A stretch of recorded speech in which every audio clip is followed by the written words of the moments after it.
Hola, ¿qué tal? ¿Cómo están? Bienvenidos a Vida Sana. Esta semana vamos a estar hablando acerca de dos temas, la donación de sangre y la tuberculosis. Comenzamos con este último porque esta es una enfermedad, la tuberculosis, que aumentó un 17% en el año 2011, lo que preocupa a los jerarcas de la Comisión Honoraria para la Lucha Antituberculosa, porque con la misma cantidad de recursos están atendiendo a una mayor cantidad de pacientes. Es importante destacar que ellos atienden pacientes no solo de salud pública, sino también de las mutualistas. Para hablar acerca de este tema, los invito a compartir una entrevista con el doctor Jorge Rodríguez de Marco, coordinador general de la Comisión Honoraria para la Lucha Antituberculosa.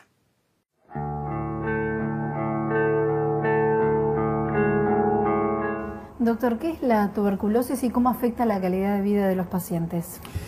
La tuberculosis es una enfermedad infectocontagiosa producida por el bacilo de la tuberculosis o bacilo de Koch, en honor a quien lo descubriera en el año 1882, un 24 de marzo. Por eso hoy en día, el 24 de marzo, se recuerda el Día Mundial de la Tuberculosis. Indudablemente que afecta la calidad de vida porque produce distintas sintomatologías e incluso está relacionado con el momento en que uno haga el diagnóstico.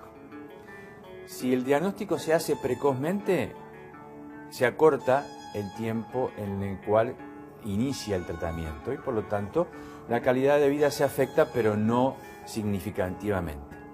Sin embargo, cuando el diagnóstico es hecho tardíamente, ahí hay tiempo para que las lesiones sean importantes y por lo tanto la persona puede o curar, pero con secuelas importantes que van a repercutir sobre su calidad de vida, o morir. Hablamos de una enfermedad que es infecciosa. ¿Qué síntomas presenta la persona que Todo tiene? depende de la localización. Como la localización más frecuente es la pulmonar, entonces las manifestaciones más frecuentes de la tuberculosis son los síntomas respiratorios.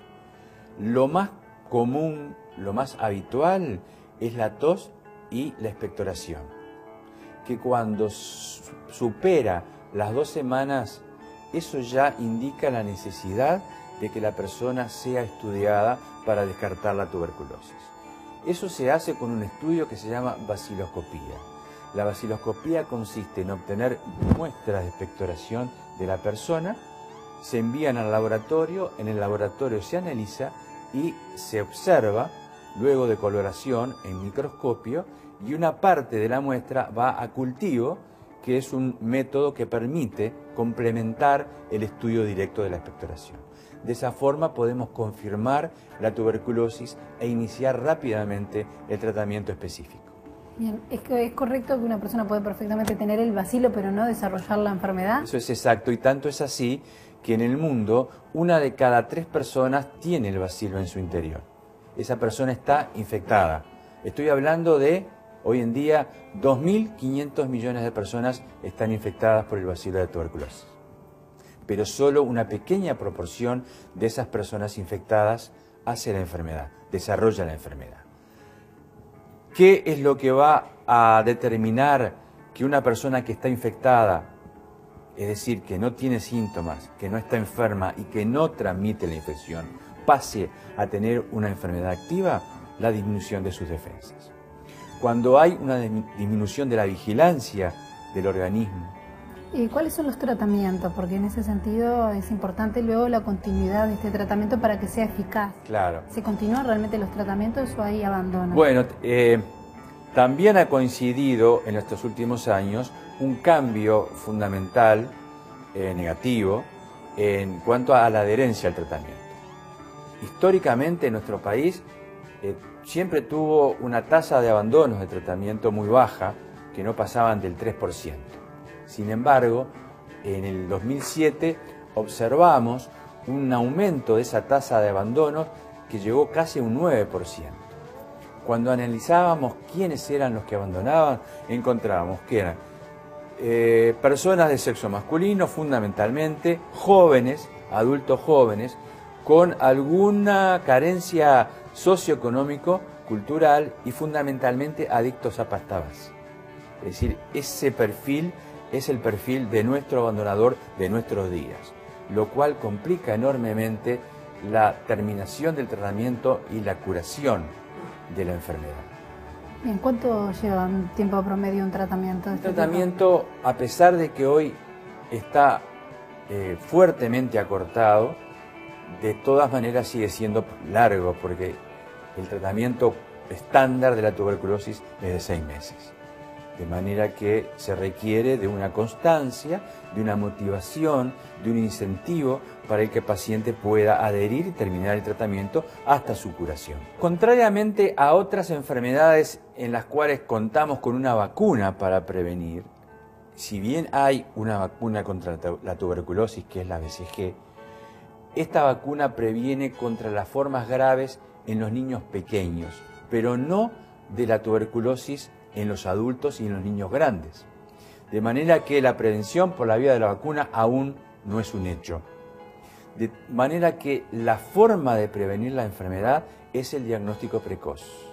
Por lo tanto, nosotros siempre insistimos que tos y expectoración por más de 2 semanas requiere necesariamente el estudio por vaciloscopía del paciente que presente estos síntomas. ¿Ustedes han percibido un aumento de los casos de tuberculosis en Uruguay? En el año 2011 hubo un aumento de un 17% en relación al año 2010. Periódicamente ocurren picos, esperamos que el del año 2011 haya sido uno de esos picos que exceden el número de casos esperados, pero en realidad la tendencia general yo le diría que sí, que es debido que es hacia el aumento y que es debido a un diagnóstico tardío de la afección. ¿Ustedes consideran en ese sentido que es una enfermedad como subestimada, que a nivel Sin médico duda. no se le presta tanta atención como sí otro tipo de enfermedades? ¿Por qué? Sin duda. En la década del 80, cuando la lucha antituberculosa instala el programa, hubo un descenso muy importante, una reducción de más del 50% en 10 años.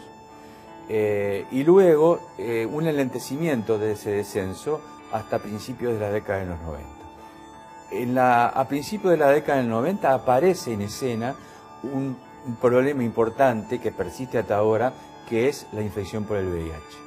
La infección por VIH, como ustedes saben, permite que esas defensas se deterioren y por lo tanto favorecen el desarrollo de la enfermedad. Pero también, y sobre todo a comienzos de esta década, la crisis, el deterioro socioeconómico y cultural que hubo en el país también contribuyó enormemente al desarrollo de la enfermedad. De todas maneras, eso siguió manifestándose en la incidencia de tuberculosis como una meseta, sin cambios significativos durante muchos años. Pero llega un momento en que se alcanza un punto crítico en el cual la incidencia comienza a ascender y ahí va a haber que actuar muy importantemente, sobre todo aumentando la búsqueda temprana de los casos de tuberculosis. Doctor, ¿cuáles son las acciones de la Comisión hoy respecto justamente a, desde la Comisión, las acciones que tiene para, digamos, de prevención en el tema? Nosotros estamos por todos nuestros medios tratando de fomentar el diagnóstico precoz, tratando de comunicar a la población, pero también a los integrantes del equipo de salud que perdieron, digamos, aquella presencia de la tuberculosis como algo permanente, que lo perdieron hace años, ¿verdad? Que retomen ese pensar en tuberculosis siempre que se encuentren ante sintomatología respiratoria prolongada. Esa es una de las acciones fundamentales, fomentar el diagnóstico temprano de la enfermedad. Por otro lado, continuar, digamos, estrechando el vínculo con el programa de VIH-Sida de manera de poder llevar adelante conjuntamente actividades entre los dos programas que favorezcan la detección temprana y la curación de los pacientes que están infectados por el virus del VIH. Y por otro lado, también intensificar las acciones a nivel de los centros carcelarios, hecho que nos ha costado mucho porque no es fácil trabajar en el ambiente carcelario por distintas razones y porque no hay una normativa hasta ahora, la estamos elaborando, que, digamos, determine exactamente cuáles son las acciones que obligatoriamente se tienen que llevar adelante dentro de las cárceles para gestionar el programa de lucha contra la tuberculosis. Esas son las acciones a las que nos vemos abocados hoy en día. Ustedes ya saben, se pueden comunicar con nosotros a través de nuestro correo electrónico vidasana@canal20.com.uy o también ver los distintos programas de nuestro canal www.canal20.com.uy. Ahí están todos los programas. Hacemos una pausa y ya venimos hablando acerca de la donación de sangre.